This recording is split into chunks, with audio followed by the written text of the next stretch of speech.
એટલે આજ તો મારે થઈ ગયું ગેરેજ આવવા મોડું, ભાઈ નો મગજ ફાટી ગયો. પછી તો ભાઈ ટાઈટ નો પાણી છાંટવા મળ્યું.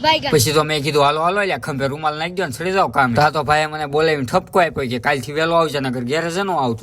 દુઃખ કાંઈ ખતમ નહીં હોતા બે. પછી તો ટાઈટ ની આવી ગઈ બીજી ગાડી ની, એક ગાડી તો સામે સાફ થાય. એટલે આ મારા બેટા મણમણ ના ઠેલા લઈને ક્યાં ઉપડ્યા? ચાલે તું બે પાછા આજ ભાવનગર ઉપડ્યા લાગે અને આને હવાર માં સા નથી મળી લાગતી. પછી બપોરે ઘરે ખાવા ગયો તો બાદશાહ રિહાણો હતો. ગોળ ખાવો તો એટલે રિહાણો હતો. પછી તો બાદશાહ ને ગોળ નો આપ્યો ને એને જ મીઠું ઢોળ નાખ્યું. જેવો બાદશાહ ના હાથમાં ગોળ નો ડબ્બો આવ્યો ને રાજી રેડ થઈ ગયો. બાદશાહ મનમાં વિચારતો હતા જેવો વિડીયો બાઈન કરે ને લઈને ભાગી જાવ. આજ તો જોઈ લીધા આથી દાદા. પણ આ આથી દાદા આમ ક્યાં જતા છે? હમણાં વળતા આવશે જ ખરા.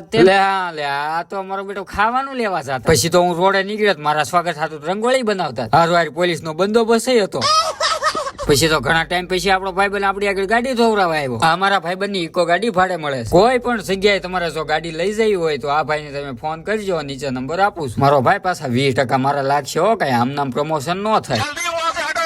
પછી તો 1.5 લાખ નું સાઉન્ડ ઉપાડ્યું લઈ ગયા ગેરેજ. માન મારું બેટું આવ્યું. ઘડીક તો એમ થયું પડ્યા નહીં તો સારું. ગીત સાંભળીને પાડી તો ગાંડી થઈ ગઈ.